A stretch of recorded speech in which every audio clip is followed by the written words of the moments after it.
గురువుగారు నాకు కేసీఆర్ గురించి అలాగే రేవంత్ రెడ్డి గారి గురించి పవన్ కళ్యాణ్ గురించి చంద్రబాబు గురించి చెప్పారు, కానీ జగన్మోహన్ రెడ్డి గారిది ఏ విధంగా ఉంటుంది? మీ క్యూరియాసిటీగా కూడా ఉంది. జగన్మోహన్ రెడ్డి గారి గురించి నేను 2019లో 150లో స్పీడ్ ఉంటుందని చెప్పాను. అంతకుముందు 2014లో రత్నప్రభ గారికి అని చెప్పాను కదా, ఓడిపోతాడని చెప్పాను క్లియర్గానే. 19లో గెలుస్తాడని బెంగళూరులో ఉన్నటువంటి ఆయన ఫాలోవర్స్ అందరికీ చెప్పాను. జగన్మోహన్ రెడ్డి గారు ఆయన జన్మ నక్షత్రం ఆరుద్ర, ఆయన నామ నక్షత్రం, ఆయన జన్మ నక్షత్రం ఆరుద్ర అయినప్పటికీ నేను ఆ వీడియోలో కూడా చెప్పింది ఏంటంటే, నువ్వు ఆరుద్రలో పుట్టినా నిన్నెవరు కుమారస్వామి రెడ్డి అనరు, లేదా జ్ఞా అన్నటువంటి అక్షరం ఉంది కాబట్టి జ్ఞానప్రకాష్ రెడ్డి అనో ఏదో పిలవరు. అందరు పిలిచేది ఏంటి? జగన్మోహన్ రెడ్డి. జగన్మోహన్ రెడ్డి అంటే ఉత్తరాషాఢ నక్షత్రం మకర రాశిలో ఉంది. సో మకర రాశికి ఏలినాడు శని ఉంది. సో కుటుంబ స్థానాధిపతి అయినటువంటి శని కుటుంబ స్థానంలో ఉండి మాతృస్థానాన్ని నీచం చూస్తున్నాడు. కాబట్టి తల్లి అభిప్రాయాన్ని తీసుకొని తల్లి అభిప్రాయాన్ని అనుసరించి కొన్ని విషయాల్లో జాగ్రత్త పడితే బాగుంటుంది అని, కుటుంబం దూరం అవుతుందని, గురువు బలం బాగలేదు కాబట్టి టీచర్స్ దూరం అవుతారని, అమరావతి విషయంలో అనవసరంగా తొందరపడ్డాడని అనేక వీడియోలు చేశాను. బ్యాడ్ లక్, ఆయన దురదృష్టము, ఆయన దాకా ఆ వీడియోలు రీచ్ అయితే అయినా లేదు నాకు తెలియదు. కానీ మధ్యలో నాకు స్ట్రేంజ్, నిజంగా వింత ఏంటంటే, నాకు ఒక ఫోన్ వచ్చింది. ఆ ఫోను ఏపీ సిఐడి ఆఫీస్ నుంచి అండి, మీరు జగన్మోహన్ రెడ్డి గారికి విరుద్ధంగా వీడియోలు చేస్తున్నారు ఏదేదో, సో ఆ వీడియోలన్నీ మీరు వ్యతిరేకంగా చేస్తున్నారు, మీరు ఒకసారి ఆఫీస్కి రావాల్సి ఉంటుంది అని ఎవరో ఫోన్ చేశారు. నేనేం తప్పు చెప్పానండి? నేనేం ఆయన గురించి ఏమి వ్యతిరేకంగా చెప్పలేదు. ఉన్నది మంచి ఏంటి అని ఎలా చేసుకోవాలని చెప్పాను.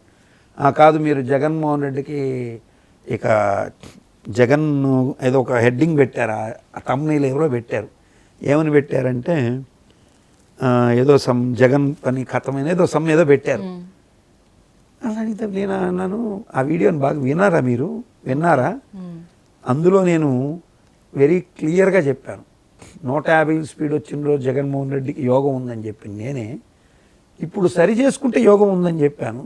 కనీసం గౌరవ ప్రతిపక్షం అన్న దక్కుతుందన్న వీడియోని మీరు అడుగుతున్నారు కదా, ఆ గౌరవ ప్రతిపక్షం దక్కాలి అంటే కూడా తను దానికి తగినట్టు మల్చి చేసుకోవాలని చెప్పాను. కానీ నువ్వు పోతావు, ఓడిపోతావను, అట్లాగే ఎవరో ఒక స్వామి చెప్పినట్టు అసలు ఎన్నేళ్ళు బతుకుతాడు చంద్రబాబు అని ఒక ఆయన మాట్లాడాడు.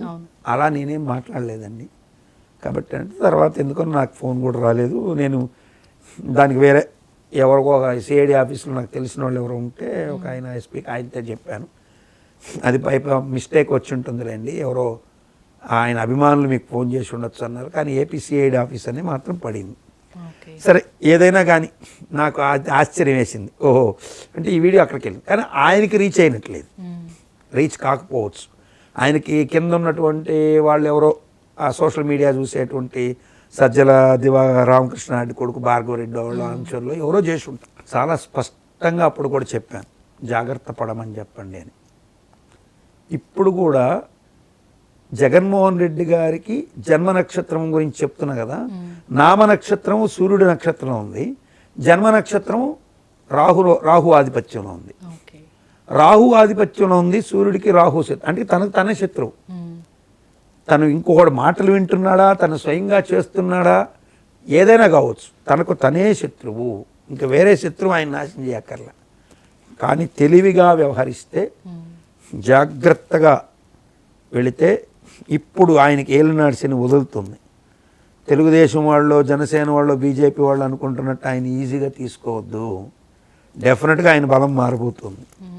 జాతకపరంగా యోగం ఉంది, స్వయంకృతంగా నాశనం చేసుకోకుండా ఎలా చేసుకోవాలనేది ఆయనకి మార్గనిర్దేశనం చేసేవాళ్ళ బట్టి ఉంటుంది. సో ఇప్పుడు ఆ పార్టీలోంచి ఒక్కొక్కరు బయటకు వచ్చి ఆయనకి వ్యతిరేకంగా మారకముందే, ఎలక్షన్ ముందైనా ఇప్పుడైనా ఒక్కొక్కరు ఇప్పుడు విజయసాయిరెడ్డి గారు వెళ్ళిపోయారు, అంతకుముందు ఎవరో వెళ్ళిపోయారు, వేమిరెడ్డి ప్రభాకర్ రెడ్డి గారు వెళ్ళిపోయారు, ఆ తర్వాత ఇంకొకరు వెళ్ళిపోయారు. ఒక్కొక్క రకంగా వ్యతిరేకంగా. తను ఎలా చేస్తే బయటపడతాడనేది అది నాకు తెలిసిన అంశం అని నేను అనుకుంటున్నా. దాని గురించి ఓపెన్గా చెప్పలేను. నిజంగా ఆయనకి చాలా సన్నిహితులైనటువంటి వాళ్ళ దగ్గరికి వెళ్ళాను. వాళ్ళ ఆఫీస్కి వెళ్ళి ఎవరో ఒక ఆయన పిలిపించాడు, ఆయన మిమ్మల్ని కలవాలనుకున్నాడంటే సరే వెళ్ళి కలిసి ఆయనకే చెప్పొచ్చాను. కానీ ఆయన మళ్ళీ తర్వాత మిమ్మల్ని జగన్ కల్పిస్తానన్నారు. ఆయన ఈయనకి చెప్పాడో లేదో నాకు తెలియదు. నేనైతే వెంపర్లాడి వెనకబడే రకం కాదు. వాళ్ళు నిజంగా వస్తే ఎవరైనా రాని, నాకు ప్రతిపక్షం సంబంధం లేదు, అధికార పక్షంతో సంబంధం లేదు. ఎవరు వస్తే వాళ్ళకి మేలు చేస్తుంటాను. కర్ణాటక పోయి డీకే శివకుమార్ గారికి పూజలు, ఆయనకి జాతకలు ఇచ్చా, పూజలు చేయించాను. కాంగ్రెస్ అధికారంలోకి వస్తుంది కానీ ముఖ్యమంత్రి అవ్వడం కష్టం అని చెప్పి వచ్చాను. 25లో ఛాన్స్ ఉంది, చేసుకోవాలన్నాను. ఆయన ఎందుకో కొంచెం బిజీగా ఉన్నాడు, పెద్దగా దృష్టి పెట్టలేదు. సీఎం అవుతాడా కాడా అనేది ఆ చేసుకునే దాన్ని బట్టి ఉంటాయి. అట్లాగా కొంతమందిని డీకే శివకుమార్ గారిని డైరెక్ట్గా ఎవరో తీసుకెళ్ళి కల్పించారు.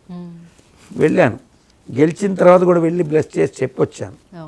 వాళ్ళ బుద్ధిని బట్టి ఉంటుంది మనం ఏం చేయగలం. నేను ఎవరి చేత బలవంతంగా ఏమీ చేయలేను. వాళ్ళకి ఇష్టమైతే చేసుకుంటారు. జగన్మోహన్ రెడ్డి గారి జాతక బలం అయితే మారుతుంది, కానీ నిర్ణయాలు ఆ వాక్ స్థానాధిపతి శని అయ్యి పౌరుష స్థానంలో ఉన్నాడు. పౌరుషం కాదు ఇప్పుడు కావాల్సింది రాజకీయంలో, ఆలోచన కావాలి. ఆ ఆలోచనని జగన్మోహన్ రెడ్డి గారు వాడదాడని అనుకుంటాం. వాడి మంచి భవిష్యత్తుని సాధించాలని కోరుకుందాం.